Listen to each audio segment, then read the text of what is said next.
Démarrons sans attendre. Merci à toutes et à tous d'être présents ici ce soir. Je vous remercie, c'est déjà le 5e jour du festival Building Beyond, et donc, qui entame sa 2e édition cette année. Alors, je voulais juste, avant de partir sur le sujet de ce soir qui nous occupe tous, donc qui est notre nuit de la nuit, avec 3 événements, vous demander si vous étiez déjà venu à Léonard Paris, si c'était votre première fois. Voilà, est-ce que vous êtes déjà venu? Levez la main.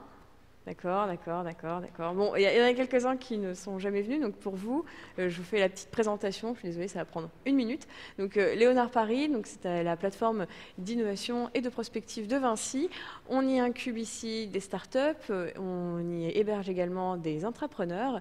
Et puis, Léonard Paris, c'est aussi un lieu de rencontre. Donc, toute l'année, ici, on organise des conférences sur des sujets tels que la construction zéro carbone ou encore l'IA. On vient d'ailleurs de terminer un cycle de rencontres qui a commencé en février et qui a fini donc en juin. Voilà, donc tout de suite, on va commencer avec notre sujet qui nous occupe ce soir, donc la nuit de la nuit, qui est une grande soirée qui cache en fait 3 événements. Donc là, on démarre tout de suite avec notre premier événement sur la ville H24, et puis après, nous enchaînerons donc à 20h avec un deuxième événement sur comment éclairer la nuit urbaine, pour finir avec une petite toile, une exploration de la ville donc dans la nuit urbaine au cinéma. Alors, tout de suite, donc la ville 24 heures sur 24, eh bien, je voudrais commencer avec un chiffre, donc, qui est un chiffre d'ARES de 2012, qui est donc celui de 15,4%. Donc c'est le nombre de salariés qui travaillent la nuit, soit 2 fois plus qu'il y a 20 ans. Donc c'est une évolution qu'on ne peut plus ignorer en termes donc, de nombre de salariés actifs, de personnes actives la nuit, et qui s'observent directement dans l'activité de nos villes. Donc les supermarchés, par exemple, étendent leurs horaires et mettent à mal le commerce des épiceries de quartier. Si vous avez pu observer le prolongement de plus en plus nocturne de ces commerces. Donc, les transports, eux, suivent aussi le même chemin. Le métro parisien expérimente à partir de septembre prochain un fonctionnement continu de samedi matin à dimanche soir, un samedi par mois. Mais quel impact ce service non-stop a-t-il sur la maintenance des infrastructures ?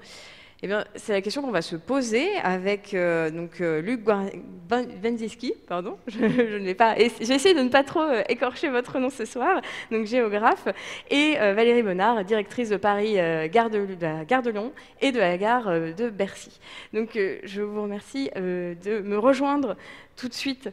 Un micro est disposé pour chacun d'entre vous. Allez-y, installez-vous.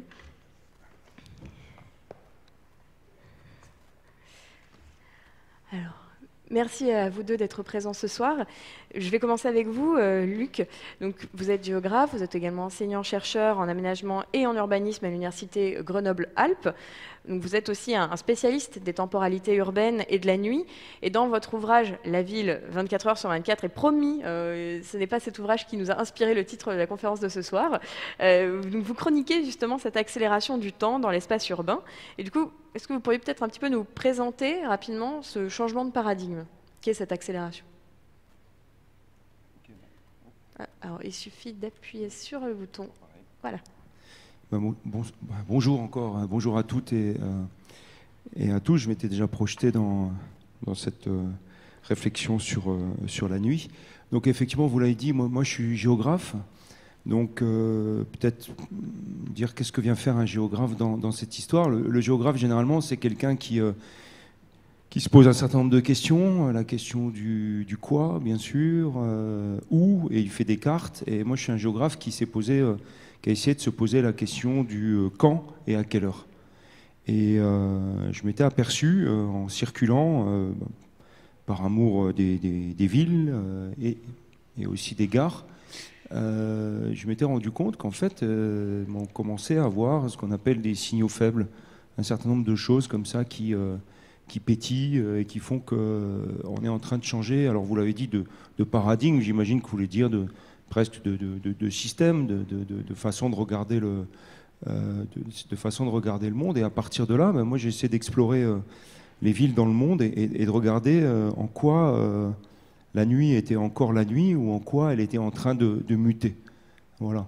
Alors je peux peut-être comme ça vous donner un certain nombre d'éléments de ces mutations et de ce changement de paradigme.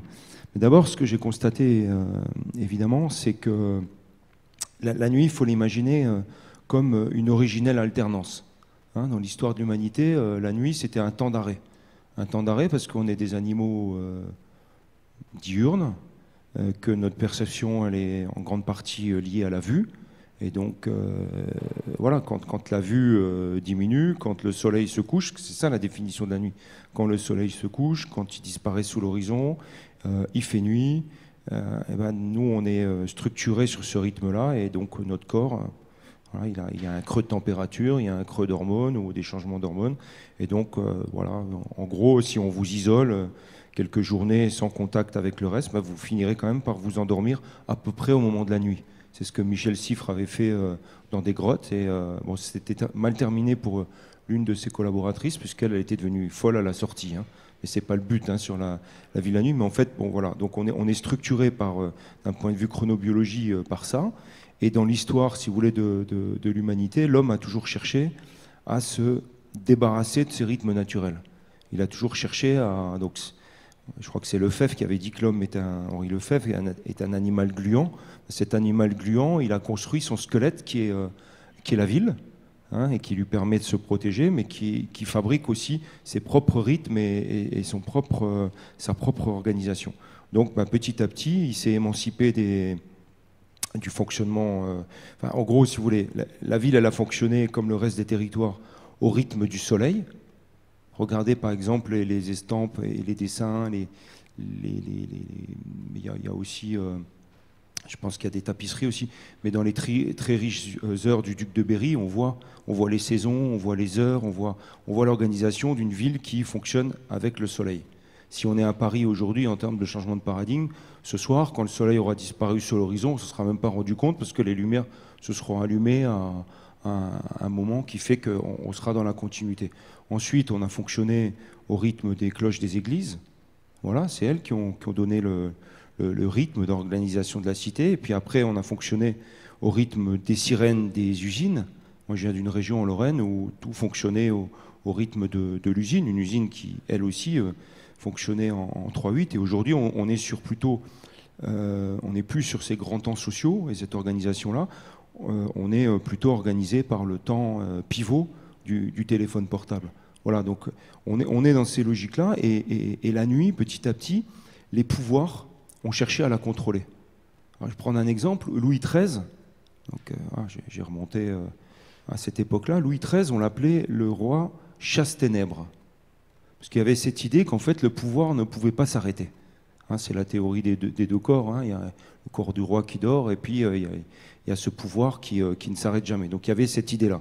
Et alors les rois de France et puis ailleurs dans le monde ben, ont commencé à mettre en place cette conquête de la nuit et à affirmer leur pouvoir sur la nuit à travers ce qu'on a appelé le guet. Alors, il y avait le guet bourgeois, puis après les polices et ainsi de suite, mais aussi à travers la mise en place de lumière dans la ville. Donc évidemment, ben, cette conquête de la nuit, elle s'est faite par la lumière. On en reparlera peut-être tout à l'heure avec la réflexion avec Yann Kersalé, mais elle s'est faite d'un point de vue politique avec l'affirmation du pouvoir et donc la sécurité, et d'un point de vue technique avec l'émergence des technologies de la lumière. Il faut lire un magnifique bouquin de Schilvenbourg, je crois, qui s'appelle La Nuit désenchantée, qui montre l'évolution des technologies de la lumière. Donc on passe de la nuit des temps, où on était dans une grotte, paraît-il, ce qui est totalement faux sans doute, et on arrive au LED. Donc au cours de cette évolution, on voit les types de conquêtes qu'il peut y avoir. Et on est passé au fil du temps dans les villes européennes, on est passé de la ville de garde, donc qui était contrôlée, sécurisée, mais pas tant que ça, au 19e, le by night, qui n'est pas une invention du 20e siècle. Ces journalistes du 19e, on en parlait, je crois, tout à l'heure, du rôle de Paris au 19e, la ville lumière et ainsi de suite. Ben, c'est des journalistes qui ont imaginé ce terme et qui ont constaté une chose importante, c'est que la fête et les lieux de la fête, ils s'étaient étendus dans l'espace de la ville, ça s'était popularisé, les cafés, les estaminets, un certain nombre de choses. Donc c'est cette évolution-là. Et aujourd'hui, ce qu'on pourrait chroniquer presque ensemble, c'est le fait qu'il y a un phénomène qu'on pourrait appeler une diurnisation de la ville. C'est-à-dire qu'il faut imaginer un peu comme le théâtre, c'est-à-dire qu'on a sécurisé, on a fermé les portes, on a sécurisé, on a mis de la lumière, Et puis comme il y avait de la lumière, les gens sont venus, les activités se sont développées. Comme on est passé dans des technologies qui étaient moins dangereuses, n'oubliez pas que pendant tout un temps, on avait le fameux couvre-feu. Et le couvre-feu, c'est quelque chose qui, à 22 heures à peu près partout dans le monde, on fermait les portes de la cité pour des questions de sécurité et on interdisait de travailler. Pourquoi ? Parce que les activités, c'était souvent des activités artisanales qui avaient un risque de feu, que les villes étaient construites souvent en bois, en partie, et donc on a eu des grands incendies, notamment la nuit. Parce que la nuit, quand on travaille, on fait des erreurs. L'homme n'est pas un animal nocturne, donc quand il continue à même calculer la nuit, essayer d'écrire la nuit, toutes les grandes catastrophes dans l'histoire de l'humanité, c'est des catastrophes nocturnes, c'est intéressant. Bhopal, c'est une catastrophe nocturne, les centrales nucléaires, c'est des catastrophes nocturnes. Donc c'est pas anodin le fait qu'on ait construit un écosystème urbain qui a vocation techniquement à pouvoir fonctionner 24 heures sur 24 et 7 jours sur 7, mais que nous, êtres humains, on n'est pas structurés pour ça. Et que le fait de poursuivre ce travail de nuit, vous avez donné les chiffres tout à l'heure, ça continue à augmenter, le fait de poursuivre ce travail de nuit, le fait d'être stimulé en permanence par la lumière, par les activités, par Internet, c'est nouveau Internet, vous êtes très jeune, mais j'ai vécu sans Internet, ça semble bizarre. Mais voilà, j'ai vécu dans un monde, on est peut-être quelques-uns encore dans cette salle, où Internet n'existait pas. Donc pas d'Internet, pas de lumière, la télé, la radio. Quand j'étais gamin, la radio, je l'écoutais là dans ma Lorraine, il y avait une petite musique à la radio, ça faisait... Ça veut dire qu'il était minuit, ça s'arrêtait. Donc pas de radio, pas de lumière dehors, pas de copains sur Internet, pas trop l'accès au téléphone. Bon, à un moment donné, et la morale qui disait... les choses de la nuit. Voilà. Ça, je pense que c'est intéressant quand même par rapport à la ville. Parce que la ville rend libre, paraît-il. Alors, il y a interprétations diverses de cette citation, mais en tout cas, intéressant quand même de voir que la nuit, elle est chargée négativement. D'ailleurs, je vous invite à réfléchir à un truc. Nuit, c'est construit. Nuit, c'est non 8. En tout cas, je vous propose ça. C'est la négation de 8 heures. Parce que c'est ça à peu près qu'on dort, c'est 8 heures. Alors, on dort de moins en moins, quelques minutes, chaque recensement, on perd 7 minutes, on dort 1 heure et quelques de moins que nos parents, pour toutes sortes de raisons sur lesquelles on pourra revenir sans doute dans les échanges, mais nuit, c'est non 8. Night, c'est no 8. Nacht, c'est 9-8. Notte, c'est no ote. Donc c'est des choses qui sont déniées. C'est un temps qui est sorti du temps normal. J'ai pas fait l'analyse, je vous le livre comme ça, et je veux pas savoir le résultat. J'aurais pu le savoir depuis des années, je ne veux pas le savoir, je trouve ça assez génial comme petite chose un petit peu pétillante. Deuxième élément de ce côté négatif, tout ce qui est noir est négatif. Tout ce qui est lumineux est positif. On va faire la lumière sur cette affaire. Je vais vous éclairer sur la question de la nuit. Vous voyez, tout ce qu'on raconte sur le jour est positif. Tout ce qui est sur la nuit est négatif. Et la nuit, elle est très chargée, puisqu'elle fait peur. Quand on a des enfants, voilà, il faut les maintenir jusqu'à ce qu'ils s'endorment. Il y a une espèce de peur, de la nuit. Il y a des représentations de la nuit, des fantasmagories. Les religions, qu'est-ce qu'elles ont fait ? Elles ont nommé des veilleurs, qui par exemple, dans les monastères, vous avez des gens qui veillent dans les monastères et qui prient. Il y a des prières de nuit, c'est pour permettre à la communauté de passer la nuit. Et d'ailleurs, une nuit, c'est intéressant, on la traverse, comme on traverse l'océan. Vous voyez ? Donc elle est chargée négativement, donc c'est une originelle alternance, chargée négativement, on se calfeutrait pour se protéger plutôt dans la ville. Moi, je viens d'une ville qui s'appelle Strasbourg, enfin pas actuellement, et à Strasbourg, il y a encore cette fermeture de la ville, ça s'appelle le Zehnerglock.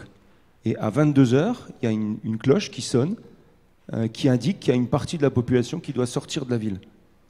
Alors au Moyen-Âge, c'était la population juive qui devait sortir de la ville, et c'est très intéressant ce qui s'est passé. Tout à l'heure, je sollicitais une bière que je n'ai pas encore eue, mais que j'aurai à la fin de la conférence. Bientôt. Et c'est très intéressant parce que cette bière sera peut-être alsacienne. Et aujourd'hui, s'il y a de la bière alsacienne, c'est que les gens sortaient de la ville, et ils continuaient à vivre, et c'est là que se sont installés les premiers bars, les premières brasseries artisanales, mais ce n'était pas la même tendance qu'aujourd'hui, et aujourd'hui les grandes brasseries. Vous voyez? Donc ça, c'est un petit peu cette histoire, mais aujourd'hui il y a un renversement. Aujourd'hui, la ville elle a tendance à être chargée très, très positivement, enfin en tout cas la ville la nuit, très positivement. Sans doute parce qu'on est dans une société où se pose une question qui intéresse le géographe, mais aussi celles et ceux qui travaillent sur les gares, c'est la question de la synchronisation. Aujourd'hui, on est dans une ville et des territoires de plus en plus éclatés, des espaces éclatés, des temps éclatés. Donc la question que posent les géographes, où et quand on fait société, où et quand on est ensemble, ben, elle se pose dans les appartements. Par exemple, on est tous dans le même appartement, mais plus au même moment. Ni le dimanche, ni le samedi. Donc on passe dans un appartement, et ben le frigo sert on ouvre et on se synchronise autour des quelques repas communs qui restent. Mais c'est pareil un petit peu sur le territoire, où et quand on peut faire société, quand il y en a un qui travaille à 40 km là, quand il y en a un autre qui est à l'échelle de la métropole. Et ce qui est intéressant, c'est que ce temps de la soirée et ce temps de la nuit devient un temps possible de la rencontre, avec une demande très forte de la population sur l'espace public, comment on est l'envie d'être dehors ensemble, l'envie de faire famille, l'envie de faire territoire, l'envie de faire collectivité. Et donc on invente des choses qui ont colonisé la nuit des dernières années, c'est-à-dire les nuits blanches. On a fabriqué des événements qui ont colonisé la nuit, mais qui ont noirci nos calendriers métropolitains, mais qui ont aussi transformé la ville. On va parler de transport. Moi, je me souviens les débats avec la SNCF, je revenais des États-Unis, je suis allé les voir, et la RATP, en leur disant, plutôt la RATP, pardon, en leur disant, mais je ne comprends pas ce blocage du métro sur une certaine heure. Pourquoi il ne tourne pas toute la nuit? Pourquoi, dans une ville comme Paris, qui est une ville lumière, qui est une des grandes villes monde, on a un métro qui s'arrête? Et là, ils m'ont répondu d'un point de vue technique. Ils m'ont dit, c'est problème de double voie, ils m'ont emmené en souterrain, je suis allé voir et tout. Ils m'ont répondu techniquement que ce n'était pas possible, pour des questions d'entretien et tout. Et puis quelques années après, on a réussi à pousser les lignes. Et ils ont réussi à passer sur du transport plus, avec des horaires plus, comment dire, plus étalés dans le temps, et pas simplement à Paris. Et puis là, on parle maintenant de 24-24. Quelques années, pareil, on voyait de plus en plus de gens dans la ville la nuit, on voyait de plus en plus de gens qui travaillent, et ces personnes-là, moi je me suis posé la question à un moment donné, je me suis dit, mais finalement, elles ne font pas partie de la citoyenneté du jour et de la démocratie du jour. Quand vous êtes infirmière, par exemple, vous travaillez dans un hôpital, c'est très dur parce que vous êtes 4 fois moins en personnel ou 5 fois moins des fois qu'en journée, avec des personnes qui souffrent la nuit. Or ça, pour le faire remonter dans le jour, vous voyez, hein, la nuit c'est profond, on remonte dans le jour. C'est très important les mots, hein. On remonte dans le jour. Pour remonter les problèmes de la nuit dans le jour, le problème c'est que l'infirmière de nuit, elle n'est pas invitée aux réunions d'équipe du jour. Vous voyez? Donc si vous mettez ça à l'échelle de la nuit, de la ville de la nuit, je me suis dit, mais ce qui serait intéressant, j'avais écrit une prospective à l'époque, ça s'appelait Les Territoires de l'Ombre, je me suis dit, mais il y a un truc très simple qu'on pourrait faire, on pourrait élire un maire de nuit. Et là, j'ai envoyé ça à la délégation à l'aménagement du territoire. Alors, on a été reçus, on a eu un petit prix. Enfin, le prix, c'était d'avoir le droit d'écrire notre petit article dans une revue. Et puis tout le monde a rigolé, c'est pas très important. Bah, aujourd'hui, il y a 50 maires de nuit dans les grandes agglomérations, et vous avez un élu chargé des questions de la nuit à Paris, mais il y a un tsar de la nuit à Londres, il y a un maire de nuit maintenant à New York. Donc vous voyez, c'est des petites choses comme ça qui petit à petit ont fait que on bascule. Si on revient 20 ou 25 années en arrière, on constate que les choses ont énormément changé, que les éclairages ont changé, que les activités sont de plus en plus nombreuses, qu'on dort de moins en moins, qu'il y a une demande d'espace public de nuit, donc gratuit, pas gratuit, qu'il y a un business de la nuit. Moi, j'ai travaillé avec des gens, je ne m'étais jamais dit que je pourrais bosser avec des gens là-dessus, qui travaillent sur des cahiers de tendance. Je ne sais pas si vous avez peut-être, vous les consultez peut-être dans vos activités, mais la nuit, c'est un cahier de tendance. Par exemple, on a travaillé avec Granola qui a fait des biscuits de nuit, avec un paquet qui était fluorescent. C'est drôle. Drôle aussi de voir que, par exemple, quand vous êtes un homme d'État américain, un président américain, ou quand vous êtes l'écrivain qui nous sort Harry Potter, et que vous voulez sortir un bouquin et faire un événement, bah, vous faites ouvrir les librairies la nuit. Donc il y a une espèce de truc qui fait que quand c'est nocturne, c'est de l'événement. Alors peut-être la réflexion qu'on devra avoir, qu'on a aujourd'hui, c'est que moi j'ai plaidé pendant des années d'abord pour montrer qu'il y avait une colonisation de la nuit, un peu comme le Far West, c'est-à-dire petit à petit les activités avançaient, les blaireaux du jour venaient dans la nuit, et puis les Indiens, hein, comme au Far West, les noctambules avaient tendance à partir un petit peu plus loin, quoi, et à nomadiser, à aller sur d'autres lieux qui redevenaient un petit peu tendance. Ben, à force de coloniser la nuit, la question qui est posée aujourd'hui, à force, jusque dans la plus petite des communes aujourd'hui, vous avez des fêtes de nuit. Vous avez une nuit du volleyball, une nuit du foot, vous avez des marchés de nuit, enfin voilà. Vous avez une tout, nuit de la nuit. Voilà, tout est là, je sais pas, le bal des infirmières qui existe partout, dans toutes les villes universitaires, c'est devenu la nuit des infirmières. Vous voyez que c'est pas la même charge symbolique non plus. Hein. Tout est devenu nocturne. Donc une question qu'on peut se poser, c'est quand on aura complètement grignoté la nuit. Hein, parce que quand vous regardez les statistiques, je vous passe hein, les consommations, les circulations, même les lois qui ont changé. Même les lois ont changé. Avant, il était interdit de chasser de nuit, de pêcher de nuit, de rentrer dans votre appartement de nuit quand vous étiez les forces de l'ordre. Ben, tout ça, ça se banalise. Par exemple, si demain, j'essaie de rentrer dans votre appartement, vous me tuez, parce que j'ai essayé de rentrer en pleine nuit, ben, quand on était dans les années 50, vous auriez eu des circonstances atténuantes. Ben, aujourd'hui, vous n'en avez plus. Ça veut dire que la nuit a changé complètement de statut, quoi, qu'elle est devenue un truc autre qui est peut-être trop saturé, et elle a peut-être perdu sa charge attractive comme étant une véritable alternance, quoi. Voilà, je suis peut-être un petit peu trop long sur la première question, mais j'avais envie de développer un peu de façon sauvage C'était assez la question large que vous m'avez posée. Hein. Voilà, non, c'était une introduction qui était très fournie, très riche et passionnante. Moi, j'avais juste une question par rapport à ce dont vous parliez. C'est donc cet effet de colonisation. Est-ce qu'il est aussi territorial? Est-ce qu'il y a des espaces dans la ville qui sont beaucoup plus colonisés la nuit que d'autres? Alors oui, quand on dit par exemple qu'on est passé dans une ville 24 heures sur 24. Alors, moi, à côté des études statistiques et tout, j'ai traversé une centaine de villes à pied dans le monde.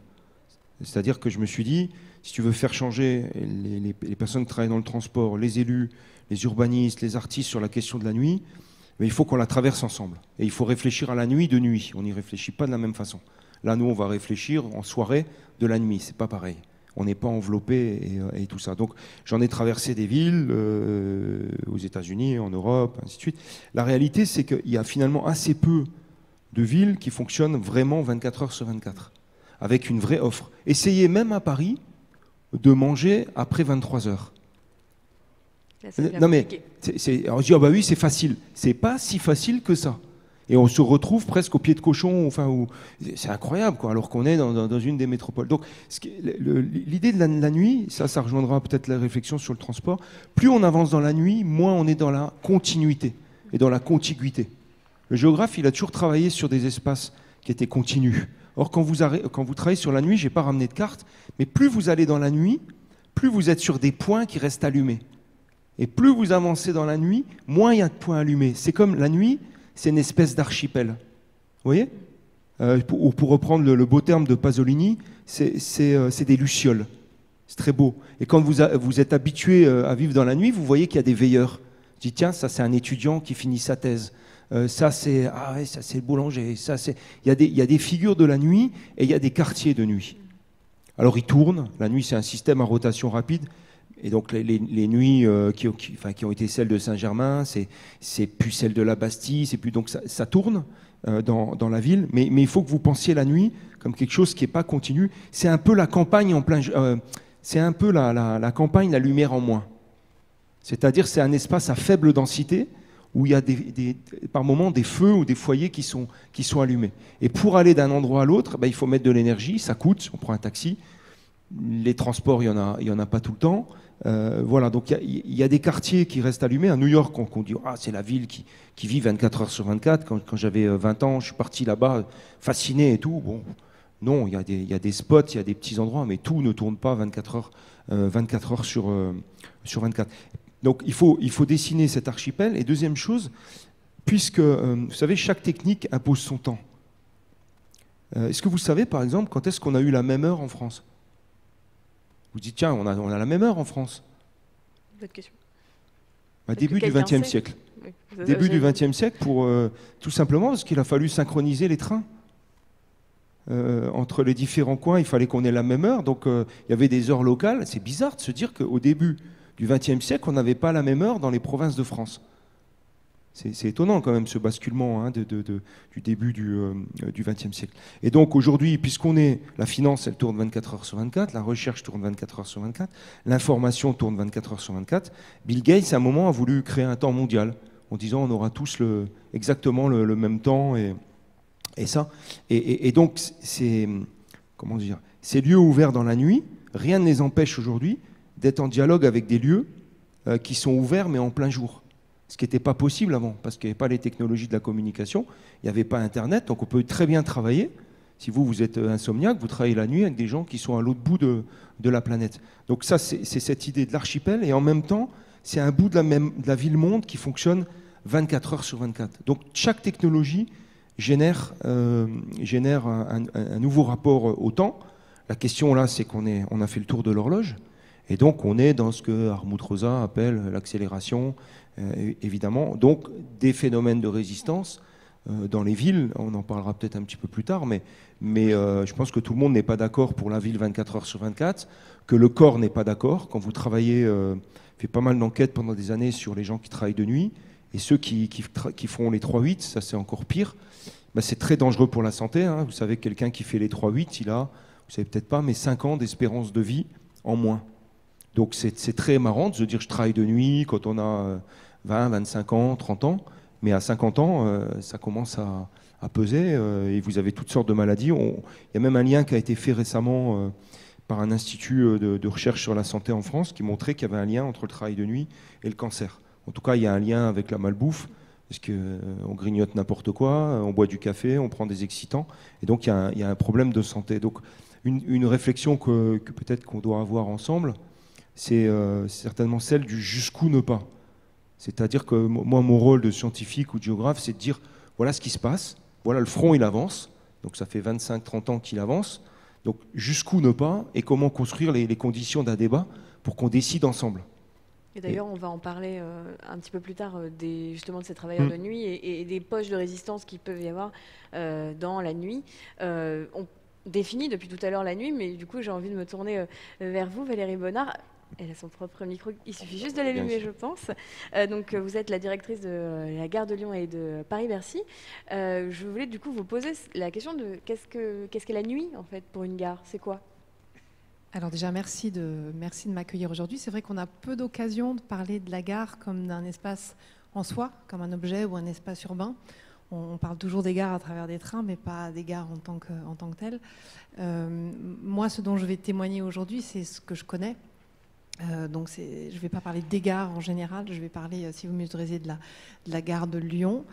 Juste une petite question de curiosité, qui a déjà mis les pieds dans la gare de Lyon dans l'assistance ? Je pense que là... Bon, donc je pense que je suis à peu près en terrain connu. La gare de Lyon, juste pour vous donner un ordre de grandeur, c'est 128 millions de passagers, c'est 300 000 personnes par jour, c'est un gros hub intermodal et c'est surtout un point qui vous permet d'aller d'un point à un autre et souvent de votre domicile à votre travail. Alors, Luc disait dans son introduction, la nuit c'est un temps à l'arrêt. Si on prend ce premier aspect, il n'y a pas d'arrêt en fait dans une gare en tant que telle, donc on pourrait dire qu'il n'y a pas de nuit en gare. Et quand on me dit, moi Valérie, on va faire un chantier de nuit, la première réponse que j'ai c'est attends, c'est quoi la nuit ? Donc de ce point de vue-là, c'est vrai que nous, c'est une expression qu'on utilise très peu. On va travailler de nuit. Et pour rebondir encore une fois sur ce que Luc disait, j'ai noté le rythme du soleil, le rythme des cloches des églises, le rythme des usines. En fait, nous, le temps, c'est le rythme du client. Donc on ne va pas parler de nuit, on va parler de gare fermée ou de gare ouverte. Sachant que la gare de Lyon ferme à 1h30 le matin, elle rouvre à 4h, donc on a un temps d'arrêt de 2h30. Et notre nuit pure, on va dire, notre nuit stricto sensu, c'est la gare fermée. On a un début de nuit quand les circulations commencent à ralentir à 22h, quelque chose comme ça. Mais la nuit pure, pour nous, c'est quand il n'y a pas de clients dans la gare. Et là, il se passe plein de choses. Parce que justement, c'était ma deuxième question, c'était la question des rythmes et notamment du coup des activités qui se cachent et qui se différencient entre le temps de l'ouverture au public et le temps de la fermeture. Quelles sont les activités justement qu'on trouve dans le temps de la fermeture qu'on ne peut pas trouver dans la journée et inversement? Alors en fait, on a des activités qui sont là de jour et de nuit.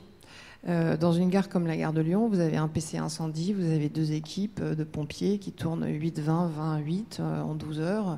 Voilà, ils sont là tout le temps. Le PC sécurité, qui est derrière les caméras de vidéosurveillance, ils sont là tout le temps. Les équipes de nettoyage, elles sont là tout le temps. Elles ne font pas forcément la même chose le jour, la nuit, mais elles sont là tout le temps. Des mainteneurs, vous en avez 2 jours de nuit. Donc il n'y a pas forcément de nuit des activités qui ne se trouvent pas de jour. Il y a aussi une continuité dans la vie de la gare qui fait que on est obligé de maintenir un certain seuil d'activité parce que c'est un établissement recevant du public, que partant de là, on est obligé d'avoir ce niveau-là. Après, une gare a un rythme qui est très particulier. C'est-à-dire que quand on ouvre les portes à 4 heures du matin, moi j'ai fait un certain nombre de nuits en gare, et ce qui est très frappant, c'est que quand on ouvre les portes à 4 heures du matin, il y a des gens qui sont derrière les portes. Et moi, c'était une de mes premières surprises, c'est qu'à 4 heures du matin, rentrent dans la gare tous les travailleurs de nuit, justement, qui viennent prendre notamment le premier RERD de 4h40 ou le premier ligne R de 5h12 et qui rentrent chez eux. Et donc, on est là vraiment en interface avec la ville la nuit, c'est-à-dire qu'on est le réceptacle de tous ces gens-là, avec beaucoup de gens d'ailleurs qui s'attendraient à ce que la gare ne ferme pas et qu'on puisse venir vivre en permanence dans la gare. La gare, dans l'imaginaire collectif, ça reste encore un lieu qui est ouvert tout le temps, quoi. Après, à 4 heures du matin, on a aussi tous les commerces qui sont là. Parce que quand vous venez prendre votre café à 5h30, ça veut dire que depuis 4 heures du matin, il y a eu les livraisons, les approvisionnements, les pains au chocolat qui cuisent. Donc on a toute une population de travailleurs de nuit qui se met en rythme tout doucement, avec les premiers trains, mais qui commence à travailler. Et puis 7 heures du matin, c'est l'inverse. C'est la pointe, ce que nous on appelle la pointe. Donc c'est les milliers de gens qui viennent travailler et qui arrivent entre 7h et 8h30, donc en sens inverse. La ligne D, elle transporte 650 000 personnes par jour. Il y en a 200 000 qui transitent ou qui descendent à la gare de Lyon. Donc toutes ces personnes-là, on les voit remonter de la surface dans la gare ou en correspondance pour la A ou la 1. Et puis on a les premiers trains qui arrivent aussi, les premiers trains de la R. Et à l'inverse, on a les pros, donc tous les clients professionnels qui, eux, partent très tôt, ils vont à Lyon. Et ils ont leur rythme de nuit un peu décalé. Ils vont commencer un peu plus tôt, ils vont finir un peu plus tard. Voilà. Et du coup, la journée va se dérouler comme ça jusqu'au soir où on a la pointe en sens inverse, donc 17h, les gens qui repartent chez eux. Et puis après arrive 1h30 du matin et 1h30 du matin, on ferme. Alors, quel type d'activité on va basculer sur la nuit? Moi, j'ai été interpellée par ce que Luc a dit, parce que Luc a dit tout à l'heure, la nuit, c'est dangereux. C'est la nuit qu'on a le plus d'accidents. Et nous, à l'inverse, en fait, on bascule en nuit tous les travaux, toutes les opérations dont on considère qu'elles ne pourraient pas être faites dans des bonnes conditions de sécurité le jour. Un train, c'est 1000 personnes. Un Ouigo, c'est 1200 personnes. Donc, très rapidement, pour tous ceux qui ont pris Gare de Lyon, un train le jour des grands départs, il y a des 5, 6, 8000 personnes sur les plateformes. Dans ces conditions-là, on ne fait pas venir une nacelle de grande hauteur, on n'achemine pas des tubulaires. Donc toutes ces opérations qui ont une interface avec la sécurité, et ça peut aller assez loin, vous voyez, parce que par exemple, pour donner un tout petit exemple, on a un fauconnier qui vient en gare, et son travail, c'est d'amener un faucon qui va épouvanter les pigeons, non pas les manger, mais les épouvanter. Lui, il vient de nuit, parce que pour des conditions de sécurité et de bon exercice de sa mission, il le fait de nuit. Donc il a un faucon. Il a un faucon. Voilà. Il vient régulièrement oui, il vient plusieurs fois par mois. Ouais. Ah, oui, ouais. C'est lui qui nous épouvante les pigeons. Donc on a toutes ces opérations-là qui sont en sécurité. Après, on a des opérations qui sont des opérations que techniquement, mais vraiment purement d'un point de vue technique, et pas forcément sous l'angle RATP, on ne peut pas rouler la nuit, on ne peut pas faire de jour. Quand vous descendez dans les voies, quand vous devez raboter des quais parce qu'il faut le mettre en compatibilité avec le matériel, quand vous devez faire des interventions sur la caténaire, quand vous êtes sur la verrière, sur des opérations de très grande hauteur, c'est de nuit. C'est directement de nuit. Voilà. Et puis après, vous avez de nuit tout ce qui est de la petite opération pour laquelle on a besoin que le client soit pas là. Quand on va démonter toutes les assises dans le hall parce que dans la nuit on va les changer, parce qu'on va faire un nettoyage à fond, parce que on a tous les publicistes qui viennent changer tous les 4x3 qui sont à peu près partout dans la gare. Tous ces gens-là viennent de nuit. Mais la règle de base, vraiment dans une gare, c'est qu'on fait 2 jours. C'est vraiment ce qu'on essaye le plus souvent de faire pour tous les conflits dont on parlera peut-être après. On essaye vraiment de faire 2 jours. Après, oui, il y a des dizaines de travailleurs de nuit dans la gare et c'est une ambiance un peu particulière. Oui, vous m'expliquiez un petit peu plus tôt quand on échangeait ensemble en amont de cette soirée qu'il y a aussi des activités justement de maintenance que vous essayez quand même de faire le jour pour une raison particulière. Est-ce que vous pouvez peut-être nous en dire un mot ? Alors en fait, il y a des opérations sur lesquelles on hésite. C'est-à-dire qu'il y a des opérations pour lesquelles c'est évident, c'est dangereux pour les clients, on ne fait pas et on ne peut pas faire 2 jours. Et puis il y en a pour lesquelles on hésite. Alors pour vous donner un exemple, un escalier mécanique, est-ce que vous voulez le nettoyer de jour ou de nuit ? Si vous le nettoyez de jour, vous l'arrêtez. Donc quand il y a des millions de personnes qui traversent dans la gare et qu'il est arrêté pendant quelques heures, forcément ça circule moins bien dans la gare. Oui, mais si vous le faites de jour, vous montrez au client que vous nettoyez l'escalier mécanique. Et si vous le faites de nuit, vous ne montrez pas au client que vous le faites l'escalier mécanique. Donc typiquement, nos escaliers mécaniques, pour des raisons d'éthique, de qualité de vie et de vision client, on va choisir de les faire de jour et on va assumer le fait que c'est gênant pour le client. Là où dans d'autres pays, eux, ils feront ces opérations de nuit. La gare de Lyon, elle est jumelée avec la gare de Séoul, en Corée. J'ai été en Corée. Quand je rencontre mes homologues coréens de Korail, la SNCF coréenne, ils vous expliquent qu'en Corée, en gare, il ne faut pas voir une personne. Donc il n'y a personne. Il y a une personne pour faire l'embarquement sur les quais, c'est terminé. Ils font tout de nuit. Ils nettoient de nuit, ils maintiennent de nuit, ils font tout de nuit. Nous, on fait le maximum de choses de jour. D'accord. Sauf quand il y a des problèmes de sécurité, bien entendu. Et du coup, donc, vous disiez justement que vous accueillez au quotidien des milliers de voyageurs, mais j'imagine qu'une gare, voilà, vous êtes dans une augmentation continue de la demande de mobilité. Comment, justement, vous allez pouvoir accueillir demain cette augmentation continue? C'est 3%, c'est ça, par an? Oui, alors en fait, sur les lignes franciliennes, c'est 3% par an. Voilà. Et c'est pareil à la RATP. Donc ligne A, plus d'1 million de personnes, RERD, 650 000 personnes, vous mettez 3% par an et vous avez les augmentations de flux dans la gare de Lyon chaque année. La région Île-de-France a dans sa feuille de route de construire 70 000 logements par an en Île-de-France jusqu'en 2025. Donc tous ces gens-là, on les retrouve en gare. La RATP, d'ici 2025, avec le Grand Paris, passe d'un réseau de 200 km de métro à un réseau de 400 km. Donc du coup, forcément, on a plus de gens. Et du coup, notre préoccupation, finalement, n'est pas tant sur la nuit, parce qu'on n'a pas beaucoup de demandes, en fait, pour un train à 3 heures du matin.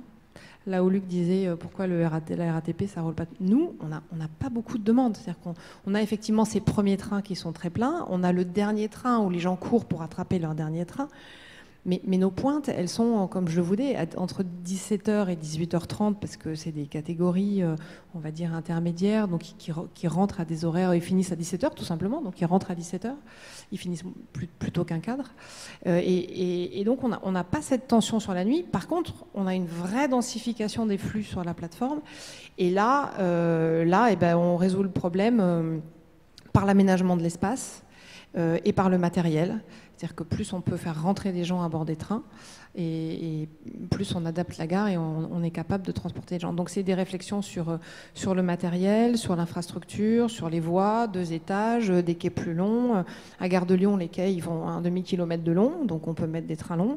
À Bercy, c'est pas le cas. Donc quand on regarde si on peut mettre des trains de navetteurs quotidiens à la gare de Bercy, tout de suite on se dit ah ben non, les quais peuvent pas les accueillir, il faut qu'on rallonge les quais. Donc oui, c'est notre principal défi, et c'est pour ça que quand vous traversez la gare de Lyon, elle est tout le temps en travaux, on passe notre temps à l'agrandir en fait. D'accord. J'avais juste une petite question. Vous aviez l'intention de nous passer peut-être un petit film ? Oui, alors en fait, je vous ai amené un petit film sur le rapport au temps, parce que nous, ce qu'on cherche à faire, justement, dans ce contexte-là, c'est plutôt de ralentir le temps. Luc disait, on travaille 24 heures sur 24, on accélère le temps en permanence, on a l'iPhone. Quand les gens arrivent en gare, ils sont stressés. Même s'ils prennent le train tous les jours, on sait qu'ils connaissent par cœur leur trajet, ils vont tout droit, ils ne regardent pas l'environnement, ils sont dans un environnement de stress. Ils sont à tel point dans un environnement de stress, ces navetteurs, que quand on inverse les escaliers mécaniques de sens, ils les prennent en sens inverse sans se rendre compte qu'ils sont inversés, d'où des accidents. Les clients professionnels qui viennent en gare, on sait qu'ils ont un regard, parce qu'on a fait des études, ils ont un regard à hauteur des yeux, pas de vision périphérique, et ils avancent dans la gare uniquement sur leur trajet qui est leur trajet habituel. Ils viennent à 6 heures du matin, ils prennent le même café dans le même pôle, c'est la même consommation, ils montent dans le même train, et ça c'est des comportements qu'on connaît. Et donc les gens qui prennent de la grande ligne, ils sont stressés parce qu'ils ont peur de rater leur train, parce qu'ils ne sont pas coutumiers du train. Il y a des médecins qui sont spécialistes de l'épidémiologie cardiovasculaire qui ont fait des études et qui ont conclu que sur un espace de gare qui occupe 1% de la surface de la ville, il y a 20% des arrêts cardiaques qui se font en gare. Et je vous le confirme, on le vit assez souvent. Donc du coup, nous, ce qu'on voudrait, c'est que quand les gens arrivent en gare, le temps se suspende, quel que soit le moment où ils arrivent. Et ça, c'est très compliqué quand vous avez des milliers de personnes. Donc on réfléchit aussi sur les services qu'on peut offrir à ces clients pour suspendre un peu le temps. Et du coup, je vous ai amené une petite vidéo qui vous parle de ça.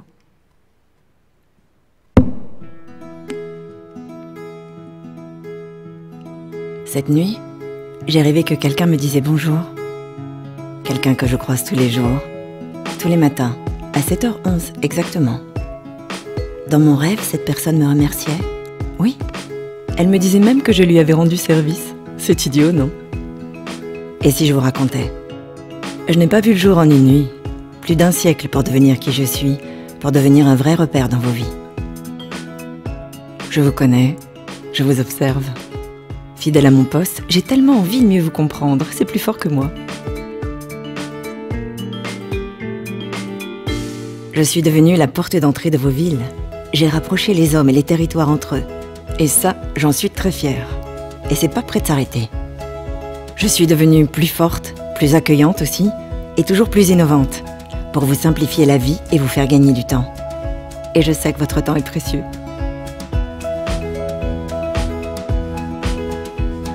Et vous savez ce que j'aime? Vous faire prendre le temps d'aller plus vite. Même à vélo.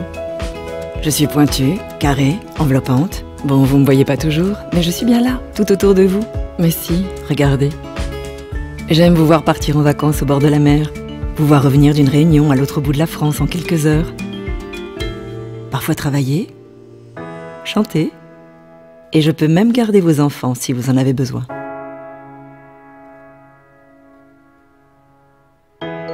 Tous les jours, on prend soin de moi, et même la nuit. J'adore ça. Pas mal, non? Je regarde derrière le chemin parcouru, et devant toutes les histoires qu'il nous reste à écrire ensemble. Et comme je suis une ambitieuse, je fonce. C'est fou comme tout bouge vite, les villes qui se densifient. Mais ça ne me fait pas peur. Je deviens du coup un super atout. J'aimerais déplacer des montagnes pour vous. Et pour ça, j'ai pas mal d'idées. Tout le temps. Chaque fois qu'on me fait grandir, qu'on me redessine, mon charme agit. Tout pousse autour de moi, les commerces, les logements, les entreprises. Grâce à moi, vos quartiers s'animent. Qui sait, je donne même un peu, beaucoup de bonheur. La région m'adore parce que je lui ouvre le monde. Au fait, si je n'existais pas, comment vous feriez pour rentrer chez vous? Alors pour vous, je veux m'étendre à l'infini, sortir encore plus de mes murs. Je veux devenir le nouveau souffle de vos villes et de vos territoires. On parie que vous ne pourrez plus vous passer de moi.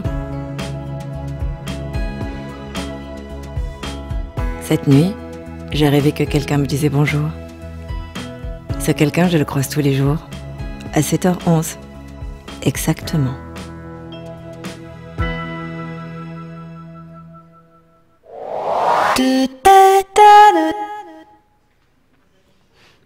Merci pour cette petite vidéo. Du coup, je vous invite à revenir. Donc là, on voit d'ailleurs en plus qu'il y a un certain nombre, on voit un certain nombre de choses sur cette vidéo. Moi, je voulais qu'on se reporte un petit peu sur la question des services, comme tous les services qu'on peut voir qui sont dans une gare. Est-ce que la diurnisation de la nuit, donc ce terme que vous avez introduit, Luc, donc cette avancée du jour dans la nuit, s'accompagne de la création de nouveaux services, que ce soit dans des lieux de transit ou même dans l'ensemble de l'espace urbain? Certainement rallumer le micro. Si vous en étiez d'accord, moi j'aimerais juste réagir quand même à ce qu'on a vu là. Allez-y, d'accord. D'abord, je trouve le film magnifique, mais il n'est pas disponible comme ça. Donc, pourquoi? Parce que je fais le parallèle avec l'industrie automobile, un secteur où j'ai travaillé du côté de Montbéliard, je vais dire comme ça. Donc vous verrez à peu près le groupe automobile que c'est. Ils sont passés de publicité et de marketing, de ce qu'ils sont, de ce qu'ils font autour de la vitesse. Si vous avez regardé les derniers véhicules que sort cette marque, c'est j'aurais pu, je les ai ces vidéos-là, mais j'aurais pu les montrer. Mais ils en ont une qui s'appelle Quality of Time. Donc on voit le monde qui s'accélère. La personne rentre dans la voiture, c'est très douillet, la porte fait pas de bruit, puis elle rentre dedans, elle est dans sa bulle. Puis après, recommence et ressort de la voiture et c'est nouveau le monde, la folie. Donc c'est intéressant de voir qu'il y a une réflexion des différents acteurs des transports, de la fabrique, disons, de mobilité autour de la question, autour de la question du temps. Et ça, je trouvais ça pas mal. Et puis dans ce qui était montré aussi, il y avait d'autres éléments, moi, qui me semblaient intéressants. C'était le fait, effectivement, qu'il y a une partie de la cité, il y a une partie de la ville qui travaille. Il y a une partie de la ville qui travaille pour que l'autre puisse ne pas avoir de difficultés. C'est-à-dire qu'il y a quelque chose qui est intéressant et qui peut être gênant d'une certaine façon. C'est-à-dire que pour que nous, on soit confortable en journée, que la ville soit propre en général, que la gare soit accueillante, que les croissants soient prêts, il y a toute une partie de la population qui est là et qui, d'une certaine façon, subit, alors ne le dit pas comme ça, parce que souvent on dit qu'il y a des choix de travail en soirée, de travail de nuit, et ainsi de suite. Donc ça, je trouve que c'est quand même intéressant, c'est-à-dire que c'est le temps qui est sécateur et c'est notre façon de vivre la ville dans des nouvelles temporalités qui crée d'une certaine façon, et qui crée une dynamique qui amène de plus en plus de personnes à travailler le soir, puisque la gare reste ouverte plus longtemps, les trains plus longtemps, les tramways aussi, les services plus longtemps. Donc cette ville de jour, elle rentre à 22h, à 23h, à minuit. Donc en gros, la ville, elle dépasse ses bornes horaires, mais ses bornes aussi spatiales. Et pour faire ça, il y a d'une certaine façon des soutiers, des gens qui travaillent dans des conditions, on le sait, plus difficiles. Alors, si on est dans une société dans laquelle travailler de nuit, c'est l'exception, le travail en horaire atypique, c'est l'exception, ça n'est plus en France. Le travail en horaire atypique, ce n'est plus l'exception. Le travail en horaire atypique, c'est devenu quasiment la majorité des personnes qui travaillent en horaire atypique, vous l'avez rappelé. Donc, si ce n'est plus l'exception, ça veut dire que ce que vous gagnez dans la nuit, avec le travail de nuit, n'a plus trop d'intérêt. Et pourquoi on travaille de nuit? Pour pouvoir organiser, par exemple, sa journée le lendemain. On voit beaucoup de femmes seules ou qui ont maintenant que le travail de nuit depuis 2001 est imposé d'une certaine façon, parce qu'avant il était interdit, sauf pour les infirmières, mais le travail de nuit des femmes il était interdit. Mais on voit qu'il y a des choix qui sont faits comme ça pour pouvoir organiser en journée une partie, de pouvoir amener les gamins à l'école, pouvoir s'organiser. Donc il y a ces raisons-là, mais il y a aussi le fait qu'il y a des compensations en termes de temps de travail. Alors je ne sais pas ce qu'il en est pour les métiers dont on parlait là, parce que ça se négocie par branche, mais il y a aussi le fait que normalement c'est mieux payé. C'est mieux payé, sauf quand on est dans la sécurité. Sauf quand on commence à être dans des métiers qui, de fait, sont des métiers en permanence de nuit. Et il y a des pays, aux États-Unis, où le décalage entre le travail de nuit et le travail de jour, en tout cas en termes de revenus, est quasiment devenu inexistant, parce qu'il y a une partie de la société qui travaille sur les 24 heures. Donc là aussi, c'est la question du jusqu'où ne pas. Vous voyez? C'est-à-dire que l'avantage ou le plus produit qu'on aurait à travailler la nuit, non seulement il y a une question de santé, on a de moins en moins de compensation en termes d'horaires moindres, on a de moins en moins de compensation financière. Donc la société en demande de plus en plus à ces personnes qui sont amenées à travailler la nuit. Il y en a de plus en plus dans différents métiers et beaucoup dans les services publics, hein, pas seulement dans le privé. Donc voilà, ça pose une question et la nécessité d'en parler et d'arbitrer à partir de données objectives. Voilà, je voulais juste réagir par rapport à ça. Et vous m'aviez posé une autre question. Oui, voilà. D'ailleurs, en plus, vous avez devancé, j'ai mon micro, merci. Vous avez devancé ma question suivante, donc comme ça, c'est très bien. On l'aura déjà un petit peu traité, mais du coup, je vous posais la question de justement cette dynamisation de la nuit. Est-ce qu'elle s'accompagne de la création de nouveaux services? Peut-être que Valérie Bonnard, vous avez une réponse là-dessus, et puis après, comme ça, on revient avec vous. Alors oui et non, si je peux faire une réponse de Gascon. Le premier service auquel on pourrait penser, c'est plus de trains la nuit. Mais à la date d'aujourd'hui, nous on vit à la SNCF, on a l'habitude de dire qu'on est au cœur de la vie des gens. Donc on bat à l'unisson avec le client et le rythme des gens. La plupart des cycles de nuit, ils se terminent à 4 heures ou 6-7 heures le matin. Donc il y a très peu de cycles de nuit qui s'arrêtent à 2 heures ou 3 heures du matin, ne serait-ce que parce qu'en termes de biorhythme, c'est très très mauvais pour la santé de faire des demi-nuits comme ça. Donc on n'a pas de demande en fait pour des trains du quotidien qui rouleraient toute la nuit. Ça, ce service-là, il ne nous est pas demandé. Et le service du train grande ligne qui partirait à 4h30 ou 5h du matin parce qu'une famille choisirait de se lever à 2h du matin pour prendre le train, ça n'existe pas encore. Les premiers trains grande ligne à Gare de Lyon, ils partent à 5h50. Les Ouigo qui partent de la Gare de Lyon à tout petit prix partent à 6h du matin. C'est pas les trains les plus remplis. Mais il y a eu des trains de nuit. Ils sont en train de disparaître. Mais il y a eu des grands trains de nuit qui faisaient rêver, où on débarquait à l'autre bout. Ça a été une de nos interrogations, en tout cas un de nos échanges, et du coup vous aviez une réponse assez claire, assez nette sur le sujet. Oui, alors en fait il y a eu des trains de nuit, mais c'est un sujet qui est différent du sujet de la diurnisation de la nuit. Le train de nuit, c'est un voyage, c'est une expérience, on veut vivre le voyage, le trajet fait partie du voyage, on va dire. C'est autre chose le train de nuit, et c'est des lignes qui sont fréquentées à certains moments ou sur des zones très désenclavées. D'ailleurs, les lignes qu'on a maintenues, c'est sur Toulouse, Rodez, Tour de Carol, donc c'est vraiment des régions de la France qui sont plutôt moins bien desservies par le train. Mais c'est une expérience du voyage, le train de nuit. Pour moi, c'est pas lié avec l'accélération du rythme et l'accélération du rythme de vie. On veut se faire plaisir. D'ailleurs, il y a plein de gens qui voyagent et qui voyagent la nuit, dans d'autres pays. Je trouve justement que c'est totalement... Parce que j'avais pas mal milité pendant des années pour le maintien du train de nuit, même pour repenser le TGV avec des designers sur comment on pourrait le retransformer pour qu'il puisse y avoir une reconquête de ça. Je trouve que ça correspond tout à fait. C'est-à-dire que si je voyais une publicité ou un film pour le train de nuit, il est exactement en connexion avec ça. C'est-à-dire c'est autre chose.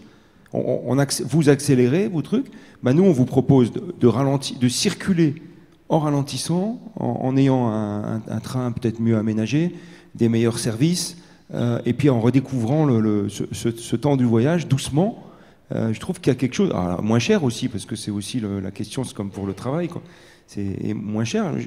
J'ai quand même du mal à comprendre que ça n'accroche pas et que, bien au contraire, ça descend. C'est pas tout à fait le sujet, mais c'est le même parce mais parce que dans les faits, il n'y a pas beaucoup de clients dans les trains de nuit. C'est la réalité, c'est des lignes qui coûtent très cher à entretenir et le bilan carbone d'un train vide est pas très bon. Autant on est une entreprise qui promeut un mode de transport qui est plutôt décarboné, vert et durable, autant un train qui est vide n'a pas un bilan qui est très positif et en entretien ça coûte, en rail, en entretien... Oui, mais le contraire, si on réfléchit globalement, le contre-argument, c'est de dire plutôt que de prendre... Ce train de nuit, on va aller prendre un avion moins cher, low cost, et on va faire rapidement le même trajet. Alors on pourrait prolonger ce débat. Non, mais je le referme. Assez longtemps sur le train de nuit qui dévie un petit peu de notre sujet. Mais sur les nouveaux services, donc on n'a pas de demande en tout cas pour les trains du quotidien sur la nuit. On pourrait avoir une demande de rester ouvert toute la nuit. Et ça, on le constate avec les étrangers. En fait, les étrangers sont souvent surpris que la gare ne soit pas ouverte toute la nuit parce qu'il y a d'autres pays où les gares sont ouvertes. Ou alors, on peut avoir des gens qui voudraient dormir en gare. Et ça, il y en a beaucoup plus que ce qu'on croit. Ce n'est pas forcément des gens qui sont désocialisés, marginalisés. Il y en a des gens qui aspirent à être dans la gare parce que c'est un lieu protecteur face à la violence de la rue. Mais il y a beaucoup de gens en fait, qui sont sur un rythme de vie, effectivement, qui est un cycle permanent et qui s'attendraient à pouvoir dormir dans la gare. Après, en termes de services, nous, les services qu'on offre dans la gare sont plutôt disponibles sur des amplitudes horaires très grandes, puisque c'est jusqu'à 1h30 à partir de 4h du matin. Donc, vous pouvez prendre un café très tard dans la gare, vous pouvez venir acheter votre journal très tôt le dimanche matin si vous voulez. On voit de plus en plus émerger des besoins auxquels on essaye de répondre sur des crèches, par exemple. Les gens qui, on l'a mis dans la vidéo, des gens qui prennent le train assez tôt et la gare est un lieu de vie en fait pour eux. Donc ils ont des demandes pour avoir des conciergeries, pour récupérer des courses, pour poser leur enfant, parce que ça va éviter un crochet, ça va éviter de rallonger le trajet. Et du coup, on va être dans des trajets porte à porte et familiaux, ou en tout cas un train de vie, une vie qui va être plus douce, parce que la gare va offrir des services qui sinon seraient compliqués à trouver. Donc il y a des services comme ça qu'on a commencé à implanter dans les gares franciliennes, les crèches, les stations de réparation de vélos pour faciliter le porte-à-porte quand on arrive en gare, qu'il est tard ou tôt le matin et qu'on a un problème. Tout ce qui est pick-up de colis. On a de plus en plus de casiers pour retirer des colis. L'idée étant que la gare doit devenir un lieu de vie en même temps qu'un lieu de transit. C'est assez vrai en fait pour moi la gare que je dirige parce qu'elle a une spécificité qui est assez forte. De par sa position dans la ville, c'est aussi un axe urbain. Il y a beaucoup de gens qui traversent la gare de Lyon pour aller de la rue de Bercy à la place Henri Freinet et qui l'utilisent comme une rue, ou des gens qui sortent du RER et qui traversent sur le parvis par plaisir en fait, pour aller prendre le métro un peu plus loin. Et on a beaucoup de riverains qui utilisent la gare aussi pour les services qu'elle offre. Et dans la gare de Lyon, je vous disais, il y a 128 millions de gens qui passent par la gare. Là-dessus, on en a 25 à 28 qui ne sont pas des gens qui prennent le train. C'est des gens qui vont venir dans la gare pour y faire autre chose, soit qu'ils accompagnent quelqu'un, soit qu'ils viennent utiliser un service qu'ils vont trouver en gare, que ce soit les services dont je vous parlais ou d'autres services d'ailleurs. D'accord. Et justement, pour rester sur la gare, donc c'est un lieu où voilà, il y a toute une variété de services qui existent, mais c'est un lieu où il y a aussi un grand nombre de populations qui transitent et des populations qui n'ont parfois peut-être pas les mêmes besoins. Est-ce que du coup, la gare, en particulier quand on arrive de plus en plus dans le temps de la soirée, c'est aussi un espace qui peut être un espace de tension? Du point de vue de la sécurité, vous voulez dire ? Oui, potentiellement, ou même d'une variante entre les usages que peuvent avoir les gens. Vous parliez notamment tout à l'heure des personnes qui voudraient dormir dans la gare. Comment vous faites justement pour gérer ces différences ? En fait, les tensions qu'on a dans la gare autour de la nuit sont des tensions qui sont liées à la gare dans la ville. En fait, les tensions les plus dures en fait, qu'on va avoir, c'est le bruit qu'on peut faire. Notamment sur nos chantiers, à chaque fois qu'on bascule des opérations de nuit, parce qu'elles sont trop bruyantes. Et quand elles sont trop bruyantes en gare, on n'entend plus les alertes de sécurité en gare, donc on ne peut pas les faire. On ne peut pas les faire de jour, c'est pas possible, parce que s'il y avait un départ de feu, on n'entendrait pas les alarmes, et puis parce qu'on n'entendrait pas les annonces des gares, on ne pourrait pas exploiter tout simplement. Donc on est poussé en fait à basculer sur la nuit, notamment les opérations bruyantes, et du coup on a beaucoup de conflits sur où est-ce qu'on met la frontière entre le jour, la nuit, sur ce type d'opération, ce qui est supportable pour les riverains, ce qui est supportable pour la préfecture, pour la mairie, et ça nous demande un travail de concertation assez lourd. Voilà, ça c'est vraiment un conflit qu'on a autour de la nuit. Après, les conflits qu'on peut avoir autour de la nuit sont des conflits qui vont être liés toujours autour de la gare dans la ville sur l'errance. C'est pas des conflits, je dirais que c'est plutôt le reflet d'une société qui marque aussi de la ségrégation sociale. Et du coup, les gares sont des lieux souvent de refuge, notamment pour les femmes. On a en gare de Lyon des femmes qui vivent en fait en gare, ou des gens qui sont hébergés, qui sortent des hébergements le matin tôt et qui viennent vivre en gare, ou qui voudraient bien rester dans la gare la nuit parce que dans les hébergements c'est dangereux aussi, où ils n'ont pas de place tous les soirs et tout. Donc on a des sujets qui sont toujours des sujets de tension, ou en tout cas qui sont très compliqués à gérer, sur ce qu'on fait nous pour la réinsertion de ces personnes, parce que le but c'est quand même de les remettre dans des circuits d'insertion. Comment est-ce qu'on va interagir avec des associations qui vont venir distribuer des repas en gare la nuit, par exemple? Est-ce qu'il faut encourager ce type d'opération, ou à l'inverse rester sur les réseaux plus institutionnels qui favorisent la réinsertion? Parce qu'une distribution de repas, ça va inciter les personnes à rester en gare, et donc ça va les marginaliser encore plus, contrairement à ce qu'on peut croire. Donc on a tout ce sujet autour du monde de la nuit, qui est ce monde un peu marginalisé. Mais après, on a des belles histoires la nuit. Vous savez, on a des gens qui viennent jouer au piano de la gare la nuit. Et parce qu'il y a une acoustique dans les gares qui est une acoustique très particulière. Et on voit arriver, avant la fermeture de gare, à 23h, minuit, des gens extrêmement talentueux qui viennent jouer au piano pour l'acoustique et juste pour le plaisir d'avoir une gare toute vide et de jouer. Donc voilà, on n'a pas que des tensions la nuit, on a beaucoup de belles histoires aussi. Ouais. Superbe.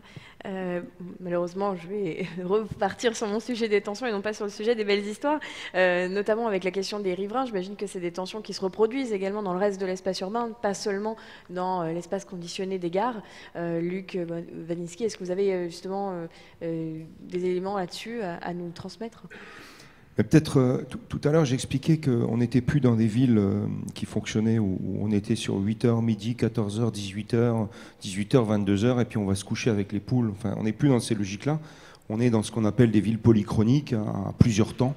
On n'a pas tous les mêmes fonctionnements, donc ça pose des problèmes de synchronisation et autres. Et la nuit, elle est symbolique de ça, c'est-à-dire qu'on a des populations, des individus, des groupes, des quartiers qui vivent plus au même rythme. Et donc on a des conflits qui émergent entre la ville qui travaille, la ville qui s'amuse ou qui essaye, la ville qui s'approvisionne aussi, on oublie cette fonction logistique, la logique des flux c'est important, et puis la ville qui essaye de dormir.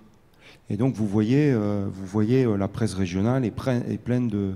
Et puis les mains courantes de la police municipale et tout, de reports sur la question des nuisances sonores notamment, qui sont souvent un conflit entre la ville qui s'amuse et la ville qui voudrait dormir. Donc là c'est une vraie question. Et les réponses qui sont apportées aujourd'hui à ces problèmes de conflit, qui sont des conflits spatiaux et temporels, c'est en termes de médiation. Ça renvoie un peu à ce que vous disiez là. C'est-à-dire c'est plus trop de la régulation où on va interdire. Alors, on va interdire ça à tel... Mais on essaye de mettre en place, et en cela, la nuit, elle est intéressante, parce qu'elle amène à des logiques qui sont un peu différentes, plus souples.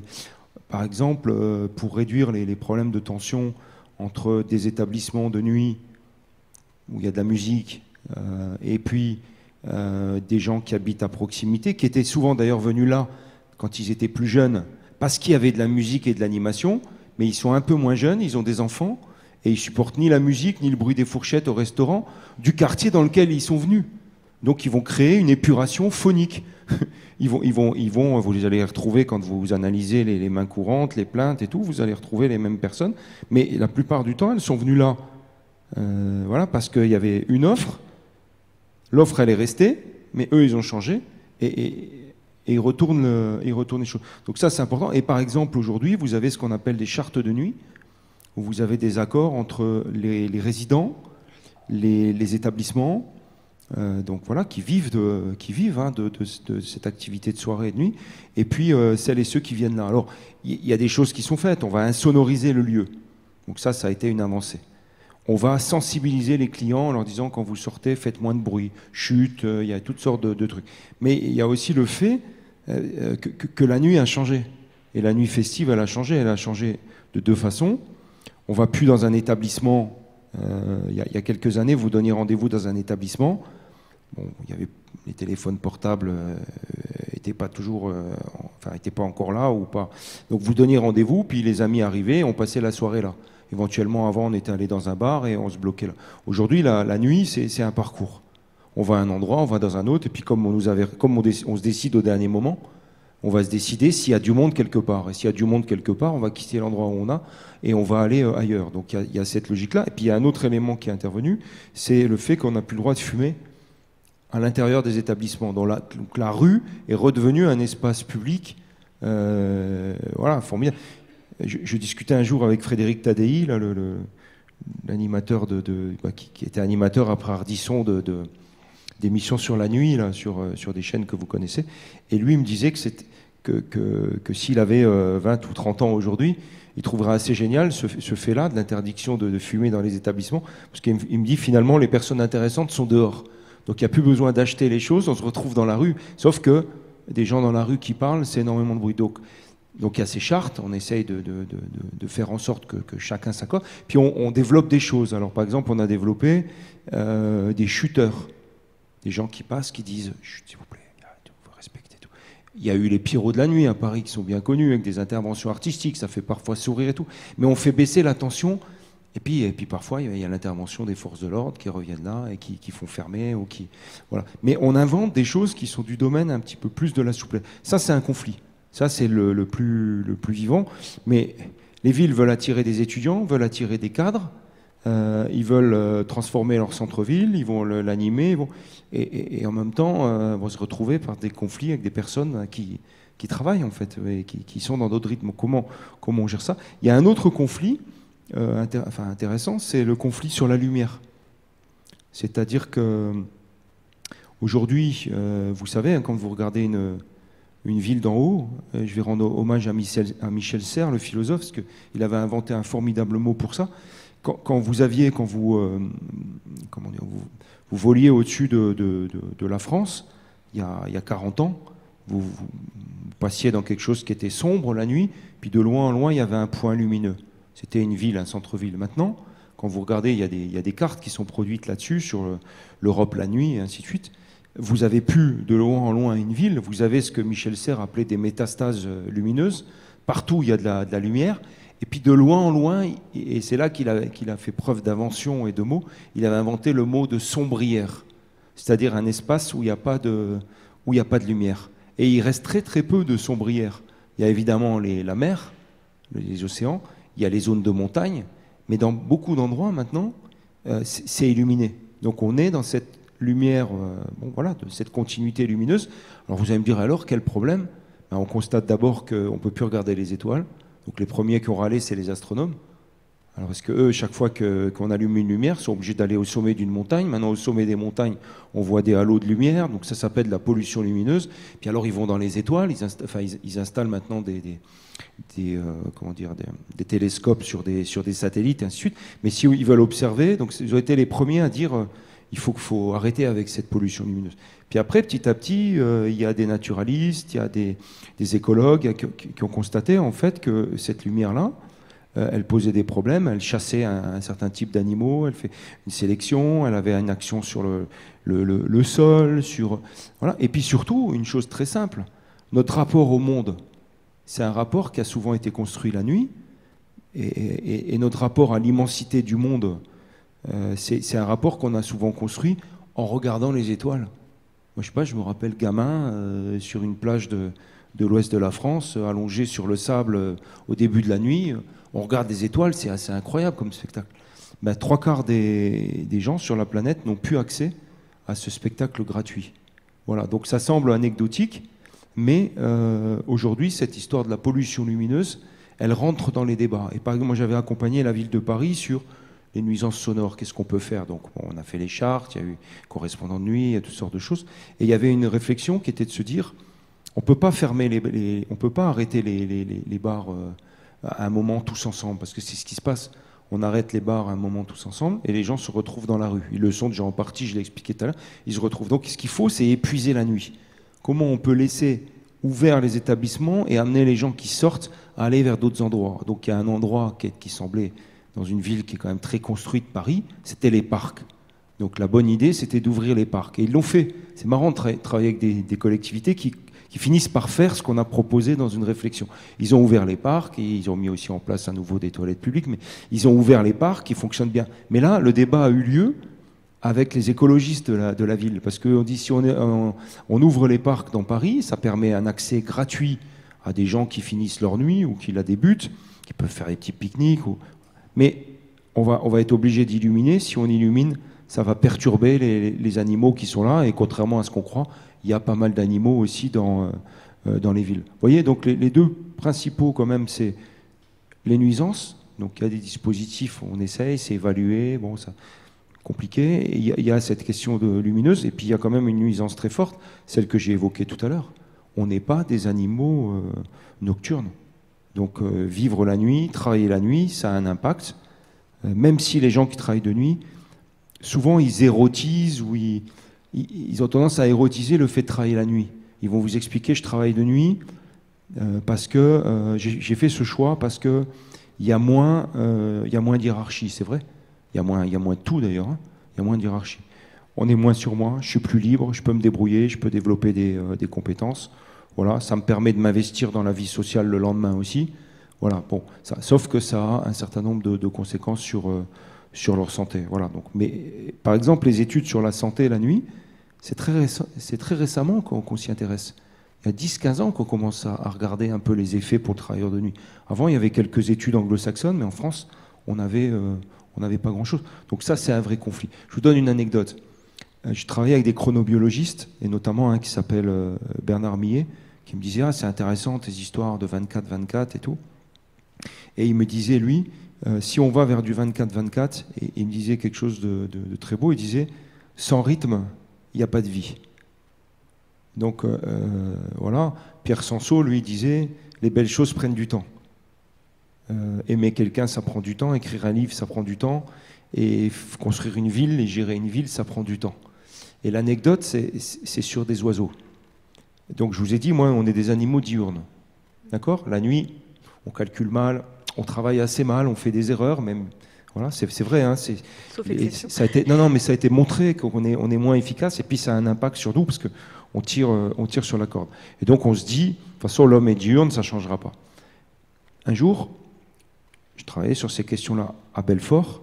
Et à Belfort, vous savez, il y a des entreprises qui ferment en ce moment, mais il y a un lion aussi, le lion de Belfort, qui est un symbole de la résistance, qui a été construit par Bartholdi, voilà, qui est juste en dessous du grand fort de Lyon, et donc de Belfort. Et donc vous avez ce lion, symbole de résistance, qu'ils ont décidé, comme partout ailleurs, d'illuminer, de mettre en lumière. Donc ils ont illuminé ce lion, et il y avait des oiseaux dans la ville. Vous amenez un fauconnier, et il y avait des faucons et des éperviers dans cette ville de Belfort. Puis un jour, j'avais une agence qui s'appelait la Maison du Temps et des Mobilités là-bas, et il y a quelqu'un de la Ligue de protection des oiseaux qui vient me voir. Je dis, c'est comme vous, pourquoi il vient me voir, Ligue de protection des oiseaux? Il me dit, par rapport à vos réflexions, je vais vous montrer quelque chose. C'est un faucon, donc un animal diurne, qui a été écrasé. Donc on l'a autopsié, on a ouvert, et en fait on a constaté qu'il était devenu nocturne. Pourquoi ? Parce qu'à un moment il s'est dit, mais moi je ne vais pas me fatiguer, en journée je suis obligé de voler de trucs. Là je me mets au-dessus du lion de Belfort, il y a toutes sortes d'animaux qui viennent parce qu'il y a la lumière pendant la nuit, et je peux me nourrir vite fait et bien fait. Donc il était devenu nocturne. Donc moi ça m'a fait peur quand même. Parce que contrairement à mon ami chronobiologiste qui me racontait qu'on ne changerait pas totalement de rythme, là, il y a un animal qui, en tout cas dans ce cas-là, avait changé de rythme. Mais il ne faudrait pas qu'on avance trop sur la conférence suivante. Justement, on parle de lumière et de comment éclairer la ville. Et on sera ensemble en plus. Donc n'avançons pas trop. Peut-être que Valérie Bonnard, vous aviez quelque chose à rajouter avant les questions. Oui, moi je veux réagir sur ce que disait Luc. Moi, je travaille dans une entreprise qui s'appelle la SNCF. C'est une entreprise publique. Et la raison d'être de la SNCF, c'est d'offrir à tous la liberté de se déplacer en préservant la planète. Et chaque mot est important. D'offrir à tous la liberté, ça c'est quelque chose d'important, en préservant la planète. Ça veut dire qu'on est là pour aider à progresser collectivement sur les sujets de pollution, d'encombrement de la ville, et de permettre à des gens qui habitent loin du centre-ville de venir jusque dans les villes, et donc de lutter aussi contre la ségrégation sociale. Et donc ça, ce sont des valeurs qui sont très fortes au sein du groupe. Je pense que les collaborateurs de l'entreprise les portent assez haut. Et pour nous, la nuit reste quand même un temps assez sacré. Donc on n'est pas très... on n'est pas très enclin à développer des gares qui seraient ouvertes toute la nuit, à faire travailler nos prestataires la nuit parce que le jour, il ne faut pas qu'on les voie, parce qu'on sait justement que c'est destructeur du biorhythme et qu'on ne peut pas se prétendre une entreprise durable en demandant à des gens de travailler la nuit, de faire rouler des trains la nuit pour une demande qui n'existe pas ou pour tout simplement un confort qui serait un peu superflu. Et je voulais vraiment conclure par ça parce que la liberté, ça n'est pas pour nous la liberté de faire n'importe quoi. Et tout ce qui est coexistence avec l'espace urbain, que ce soit la ville, le bruit et tous les autres sujets qu'on peut avoir, c'est des sujets qu'on traite quasiment au quotidien et qui sont portés quand même assez haut dans nos échelles de priorité. Quand les riverains nous écrivent, on regarde tout de suite et on se dit qu'on a peut-être fait une erreur et on essaye de corriger le tir. Très bien. Je peux poser une question ? Posez une question, oui. Parce qu'après j'enchaîne sur les questions au public. Donc, pardon. Alors, allez-y. Moi j'en ai une sur la façon, parce que quand je vous écoute, c'est assez génial parce que c'est comme si vous étiez maire d'une entité. C'est une ville dans la ville, enfin je me la représente comme ça. Et tout à l'heure, dans les visions qu'on avait avec les drones, j'imagine, ou les hélicoptères, on voyait vos gares, il y en avait différentes, j'essaie de me dire c'est laquelle. Et je regardais et je me disais, mais c'est un vrai écosystème en fait. Quand on lit les romans du 19e siècle, et quand même toute la littérature sociale et tout, on voit bien que la gare, autour de la gare, il y a toutes sortes d'activités. Elle a toujours attiré les associations. Alors, une question de la nuit, c'est le premier des droits, c'est le droit d'avoir un toit. Hein. Enfin, c'est un des droits. Bon, il y a des SDF, donc il y a cette question-là où ils sont hébergés autour. Et puis, autour de la nuit, il y a aussi de la soirée, il y a les brasseries, il y a les associations autour. Donc, moi, ce que je voulais juste savoir, c'est comment vous fonctionnez dans un dialogue avec parce qu'il y a la gare, il y a ce lien avec les autres gares à l'autre bout de la France, mais il y a tout ce quartier. Comment se fait l'interface ? Est-ce que, dans la mesure où la gare de Lyon a une telle histoire, donc c'est là, c'est normal, ou est-ce que vous avez redéfini quelque chose on pourrait dire, du design collectif ? Aujourd'hui, on parle beaucoup de design de communauté, design d'instance. On voit bien qu'ici, ça pourrait être un des lieux où on pourrait travailler ça. Les relations avec les parties prenantes de la gare, qui peuvent être justement le boulanger, la brasserie, les associations pour les personnes en difficulté, enfin tout cet écosystème dont vous avez d'une certaine façon une responsabilité, si on prend l'idée de la responsabilité sociale dont vous parliez à l'instant. Comment vous bossez ça ? C'est ma seule question. Alors, pour la relation avec les riverains, on les connaît, on les voit régulièrement. Je peux vous donner un exemple. De l'autre côté de la gare Courchalon, j'ai un hôtel qui s'appelle Novotel. On se voit régulièrement avec le directeur parce que quand il y a des camions de chantier qui font bip bip, les gens demandent à ce que leur chambre d'hôtel soit remboursée. Donc on se voit régulièrement. Place Henri Freinet, j'ai un collectif qui s'appelle les associations des amis Freinet. Ils savent très bien nous trouver. Parce qu'on fait le choix aussi à la SNCF d'avoir des adresses et d'être facilement contactable en cas de sujet. Pour les riverains qu'on n'arrive pas à contacter, sur lesquels on peut avoir des sujets, par exemple, c'est plus compliqué pour nous sur le parvis, parce qu'en face, on a à la fois des commerces et des riverains qui sont moins structurés et qui peuvent éventuellement souffrir des lumières. Pour ces populations-là, on passe par la mairie. On fait des tractages, on va dans les lettres de quartier. Là, on va refaire la rue de Bercy, on va dans les comités de concertation publique. Enfin, on utilise tout le réseau municipal et tout le réseau public en général pour joindre tout l'écosystème de la gare jusqu'au comité taxi pour savoir comment les taxis fonctionnent, la RATP, toutes les associations de lutte contre l'errance, tout ce qui est force de police. On est en lien avec le commissariat, on les voit très régulièrement. En fait, on est vraiment, effectivement, une ville dans la ville parce qu'on concentre forcément plein de métiers. Et on a des mainteneurs, on a de la sécurité, on a l'armée, on a des commerces, on a des trains, on a des gens, tout simplement. Et donc, du coup, on a des équipements, on a un toit au-dessus de nous. Donc, une ville ou un syndic, ça dépend de votre domaine de référence. Mais ouais, et d'ailleurs, moi, souvent, je dis que mon métier est le plus beau métier du monde, après maire d'une ville, je pense, parce qu'on est vraiment en interface avec plein d'acteurs. Super. Alors maintenant, on va faire place aux questions. Donc on va prendre 10 petites minutes, car après, on doit enchaîner sur le reste de notre soirée.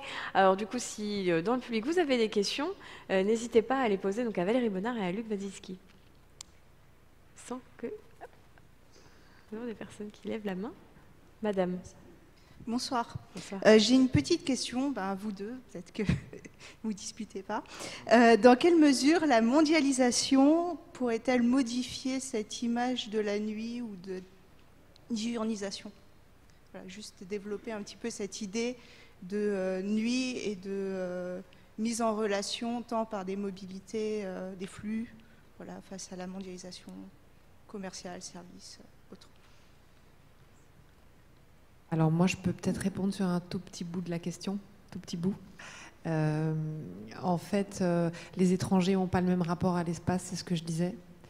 Effectivement, les Américains, il y a des populations qui s'attendent effectivement à avoir dans une gare, pour ce qui me concerne, moi je ne peux pas parler de la ville, mais dans une gare, ils s'attendent effectivement à avoir du H24, non seulement sur la ville, mais sur les services.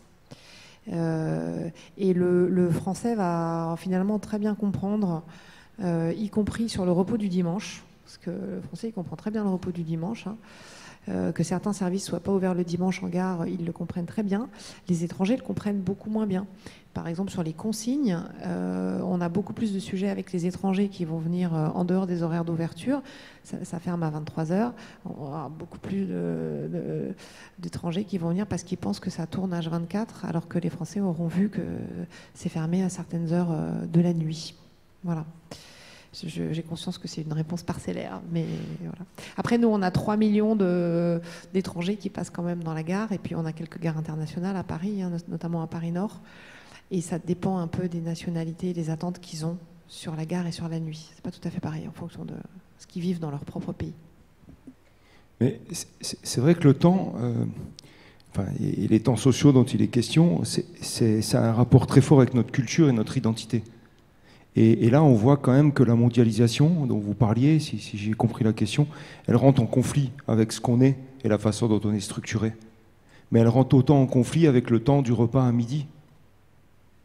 Je ne sais pas, si vous travaillez un jour dans l'implantation d'entreprise, vous verrez que quand vous amenez des Américains en France, vous voulez qu'ils s'installent ici, vous bossez avec eux, vous les attirez vers le repas de midi.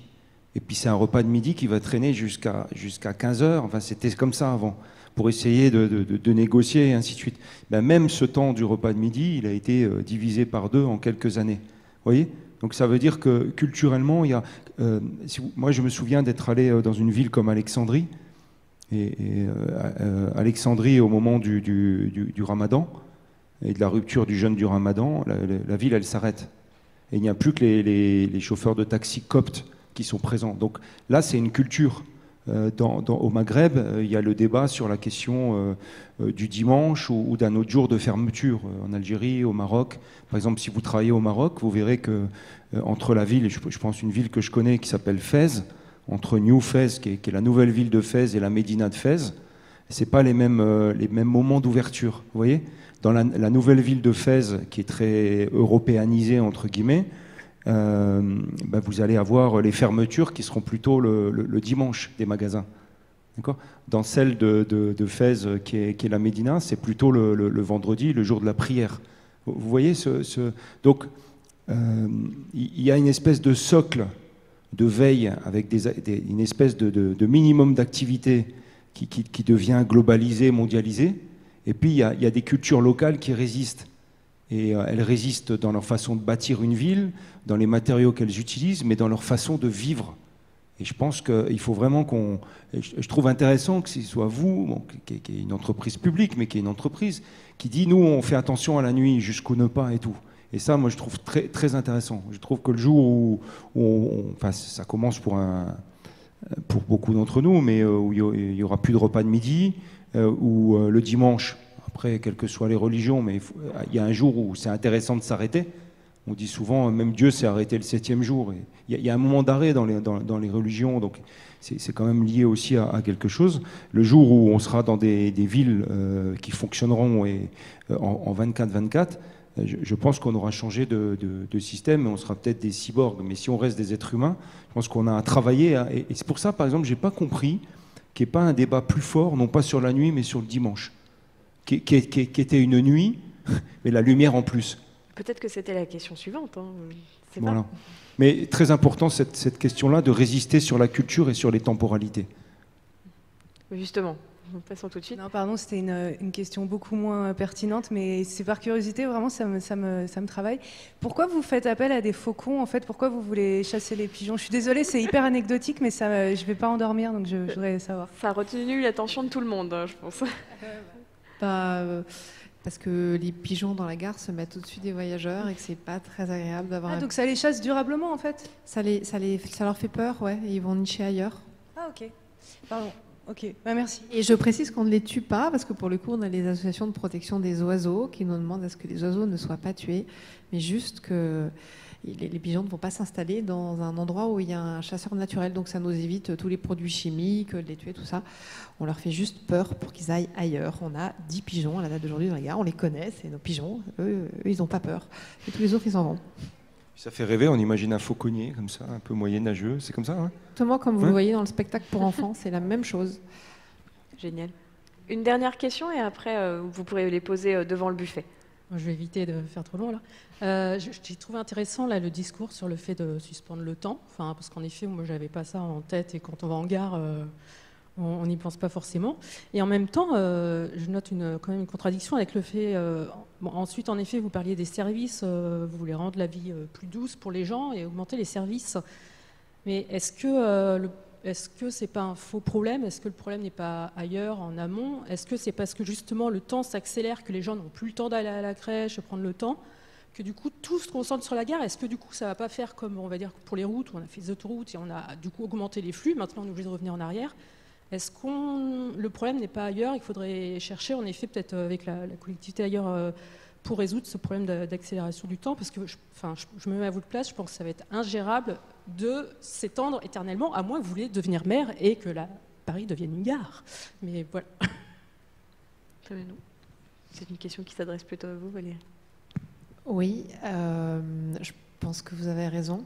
Effectivement, il y a un problème probablement d'aménagement de l'espace et de faciliter l'accès à certains services publics. Maintenant, nous, on essaye de se vivre aussi comme des facilitateurs de vie pour le moment, ou pour les gens qui sont des habitués de nos gares.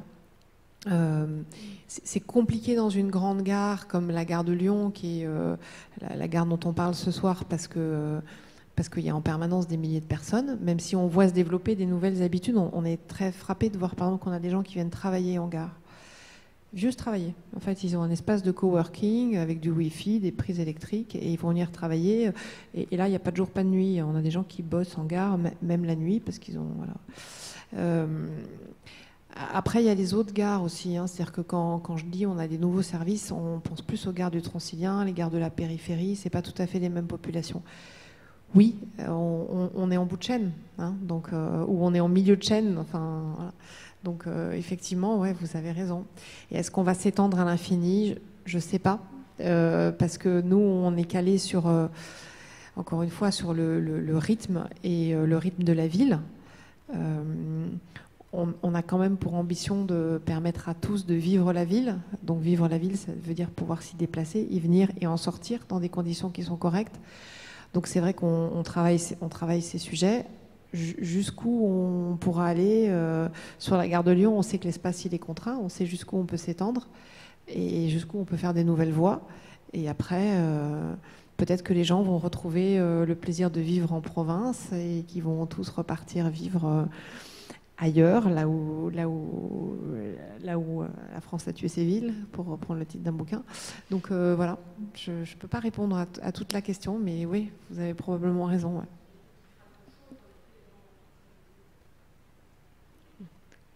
Je ne peux pas vous dire. Voilà. On essaye de faire de notre mieux, mais je ne suis pas sûre qu'on y arrive tous les jours. Mais en tout cas, on donne le meilleur de nous-mêmes pour. Très bien. Ouais, mais écoutez, merci beaucoup à vous deux. Je pense qu'on peut les applaudir.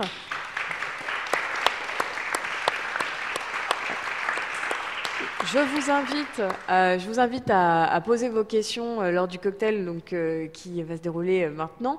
Et bien sûr à rester, car... très bientôt, d'ici je pense une petite vingtaine de minutes, on va enchaîner avec une deuxième conférence, donc cette fois-ci sur la question de l'éclairage. Je pense que Luc d'ailleurs a déjà introduit quelques notions au sujet, donc comme ça vous serez à l'aise. Voilà, merci et à tout de suite.